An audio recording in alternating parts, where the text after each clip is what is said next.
করিও না, পরে ক্রপ করা দিলে আপনি জুম হয়ে যাবে। আসসালামু আলাইকুম। কথা বলবো পর্যায় সারণী নিয়ে, যেটা হচ্ছে রসায়ন বইয়ের 1, 2, 3 থেকে 4 অধ্যায়ের সব থেকে বেশি ইম্পর্টেন্ট। তাহলে এই যে প্রথম 5টা অধ্যায়, প্রথম 4টা অধ্যায়ের মধ্যে 4 অধ্যায়ের সব থেকে বেশি ইম্পর্টেন্ট। তো পর্যায় সারণী কথা বলতে গেলে প্রথমে আছে 2016 সাল। 2016 সাল পর্যন্ত 118টি মৌল আবিষ্কৃত হয়েছে, যার মধ্যে 98টি প্রকৃতিতে পাওয়া যায় এবং 20টি হচ্ছে কি কৃত্রিমভাবে তৈরি হয়। প্রকৃতিতে পাওয়া যায়, আল্লাহ হচ্ছে অত কষ্ট করার দরকার নাই, 98টা আমি দিয়ে দিলাম, 20টা তোরা বিজ্ঞানটা তৈরি কর। তাহলে 20টা হচ্ছে কৃত্রিম এবং 98টা হচ্ছে প্রকৃতিতে পাওয়া যায়। আর 26 ধরনের মৌল মানুষের শরীরের মধ্যে রয়েছে। শেষ। এখন এই যে 4 পয়েন্ট একটা এমসিকিউর জন্য ইম্পর্টেন্ট। কি কারণে ইম্পর্টেন্ট? মনে থাকে না যে কোন বিজ্ঞানী কোন সূত্র দিয়েছে। তাহলে এটার জন্য মনে রাখি, সর্বপ্রথম যেটা হচ্ছে, এটা ভালোবাসা আসছে লাভ, তারপরে আসছে কি, তারপরে ভালোবেসে ডুবে গেছে। তাহলে ভালোবাসা ডুবে যাওয়া মানে লাভ, আর ডুবে গেছে। তারপরে কি করছে, যখন ডুবে গেছে কামব্যাক করার জন্য একটা নিউ ল্যান্ড তৈরি করছে, একটা নতুন একটা ল্যান্ড তৈরি করছে। তারপরে হচ্ছে নিউল্যান্ড। এই নিউল্যান্ডে কাকে রাখছে? নিউল্যান্ডের রাশিয়ানকে রাখছে। তাহলে এই 4টা বিজ্ঞানীর কথা আমাদের 4.1 দ্বিতীয় পৃষ্ঠায় আছে। তো আমরা দেখি 1789 সালে লাভ থেকে এসছে লেভোইসিয়া। লেভোইসিয়া কি করছে? ধাতু আর অধাতু নিয়ে কাজ করছে। কয়টা মৌল?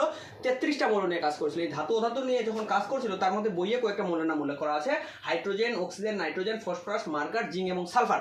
আচ্ছা, তারপরে কি বলছিল, আমাদের চলে গেল কত? 1789 চলে গেল। 1829 সালে কি করছে? 1829 সালে ডোবার আয়নারে যে লাভ করে ডুবে গেছে। ডোবার আয়নার কি করছে? ত্রয়ী সূত্র নিয়ে কাজ করছে। ত্রয়ী সূত্র বলতে কি বোঝায়? ত্রয়ী সূত্র বলতে বোঝায় যে কোনো 3টি মৌল, আমরা যদি পর্যায়ক্রমে 3টি মৌল নিয়ে কাজ করি, প্রথম আর তৃতীয় মৌলের ভরের যোগফলের অর্ধেক হবে দ্বিতীয় মৌলের ভরের কাছাকাছি। আচ্ছা, তো আমি তোমাদেরকে বোঝানোর জন্য এখানে লিখে রাখছিলাম আগে, এখানে হাইড্রোজেন, হিলিয়াম, লিথিয়াম পর্যায়ক্রমে আমরা 3টা মৌল নিয়ে কাজ করতেছি। আমরা জানি যে হাইড্রোজেনের ভর 1। আমরা তো তৃতীয় অধ্যায় থেকে শিখে এসেছি যে ভরটা সবসময় মাথার উপরে রাখতে হয়। তাহলে হাইড্রোজেনের ভর 1, হিলিয়ামের ভর 4 এবং লিথিয়ামের 7।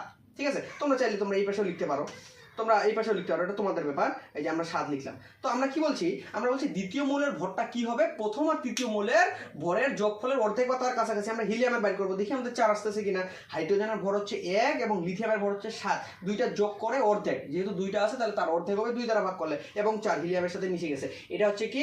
এটা হচ্ছে ত্রয়ী সূত্র। ত্রয়ী সূত্রটা কে দেয়? ডোবার আয়নার দেয়। আচ্ছা, তাহলে আমাদের কি গেল? লাভ গেল, ডুবে যাওয়া গেল। তারপরে কি আসতেছে? নিউল্যান্ড আসতেছে। নিউল্যান্ড কি বলছে? অষ্টক সূত্র দিছে একটা। আমাদের এখন ডুবে যাওয়ার পরে লাভ করলাম, ডুবে গেলাম, তারপর আমাকে এখন কামব্যাক করতে হবে। কামব্যাক করার জন্য কি করলাম? নিউল্যান্ড করলাম। নিউল্যান্ড কি করছে? নিউল্যান্ড একটা অষ্টক সূত্র দিছে। অষ্টক সূত্রটা এরকম ছিল, মৌলসমূহের ভরগুলোকে যদি তাদের পর্যায়ক্রমে সাজানো হয়, তাহলে যে কোনো একটি মৌলের ভর তার অষ্টম মৌলের ভরের সাথে মিলে যাবে। এটা হচ্ছে অষ্টক সূত্র। আচ্ছা, এখন তাহলে নিউল্যান্ড কি নিয়ে কাজ করছে? ভর নিয়ে কাজ করছে। নিউল্যান্ডের পর এখন আমি নিউল্যান্ডে কাকে রাখবো? আমি নিউল্যান্ডে রাখবো রাশিয়ানকে। তাহলে রাশিয়ান বিজ্ঞানী মেন্ডেলিভ। রাশিয়ান বিজ্ঞানী মেন্ডেলিভ কততে আসছে? 1869 সালে। রাশিয়ান বিজ্ঞানী মেন্ডেলিভ কি বলছিল? রাশিয়ান বিজ্ঞানী মেন্ডেলিভ একটা পর্যায় সূত্র ছিল। পর্যায় সূত্র হচ্ছে মৌলসমূহের ভৌত ও রাসায়নিক ধর্মাবলী তাদের ভর বৃদ্ধির সাথে সাথে পর্যায়ক্রমে আবর্তিত হয়। মৌলসমূহের ভৌত ও রাসায়নিক ধর্মাবলী তাদের ভর বৃদ্ধির সাথে সাথে পর্যায়ক্রমে আবর্তিত হয়। তাহলে রাশিয়ান বিজ্ঞানী মেন্ডেলিভ কি করছিল? 63টা মৌল নিয়ে কাজ করছিল।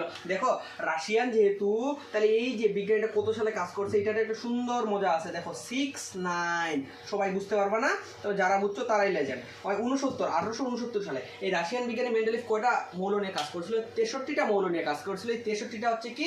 আবিষ্কৃত মৌল, এবং তার সাথে 4টা অনাবিষ্কৃত মৌল ছিল। এ যখন কাজ করে তখন 12টি আনুভূমিক সারিতে, সারি কিভাবে হয়? এই যে সারি, মেয়েরা তো শাড়ি পরে, এই যে এটা হচ্ছে শাড়ি, এবং 8টি খাড়া কলামে রূপান্তর করে। তার ওই সারণীটাকে ওই 12টি আনুভূমিক সারি এবং 8টি খাড়া কলামে রূপান্তর করে। আচ্ছা, এ এখন দেখতেছি কি, যখন আমি ভরের সাথে কাজ করতেছি তখন দেখা যাচ্ছে একটু ভুল হয়ে গেছে। কিরকম ভুল? 18 নম্বর মৌল এবং 19 নম্বর মৌলের মধ্যে একটু সমস্যা হয়ে গেছে। 18 নম্বর মৌলের ভর হচ্ছে 40 এবং 19 নম্বর, যেমন 18 নম্বরে আছে কে? 18 নম্বরে আছে আর্গন, এবং 19 নম্বরে কে আছে? 19 নম্বরে আছে পটাশিয়াম। আর্গনের ভর হচ্ছে 40 আর পটাশিয়ামের ভর 39। তুই তো বললি ভাই যে ভর বৃদ্ধির সাথে সাথে পর্যায়ক্রমে আবর্তিত হবে, তাহলে এখানে কেন ভুল হয়ে গেল? ভৌত রাসায়নিক ধর্মাবলীর সাথে এখানে দেওয়া আছে কি, এ 40 আর এ 39, তাহলে 40 বড় প্রথমে বসছে, পরে ছোট বসছে। এই ভুলগুলো সব ঠিক করার জন্য কে চলে আসে? মুসলমানি দিতে আসে মোসলে। 1913 সালে কি বলছে? না, তাদের ভর নিয়ে আমরা কাজ করবো না, আমরা কাজ করবো পারমাণবিক সংখ্যা নিয়ে। যার পারমাণবিক সংখ্যা কম সে আগে বসবে, এবং যার পারমাণবিক সংখ্যা বেশি সে পরে বসবে। এই কারণে আর্গন আগে বসছে এবং পটাশিয়াম তারপরে বসছে। ধন্যবাদ। এই ছিল তোমাদের 4.1 এর সম্পূর্ণ তথ্য। তাহলে আমরা যদি আরেকবার সামারাইজ করি, তাহলে কি আসতেছে? প্রথমে লেভোইসিয়া, তারপরে কে? ডোবার আয়নার, তারপরে কে? তাহলে লেভোইসিয়া কি করছে? ধাতু নিয়ে কাজ করছে। তারপরে আমি ডুবে গেছি কি? ডোবার আয়নার কি করছে? ত্রয়ী সূত্র দিচ্ছে। ত্রয়ী সূত্রটা ছিল, আমরা তো বই থেকে একটু দেখে নিবা। তারপরে কি হচ্ছে? তারপরে এখন আমার ডুবে গেছি, আমি এখন কামব্যাক করার জন্য নিউল্যান্ড দিলাম। নিউল্যান্ড কি করছে? নিউল্যান্ড অষ্টক সূত্র দিছে। আচ্ছা, এখন নিউল্যান্ডে কাকে রাখছে? নিউল্যান্ডে আমি রাশিয়ানকে রাখছি। রাশিয়ান কি করছে?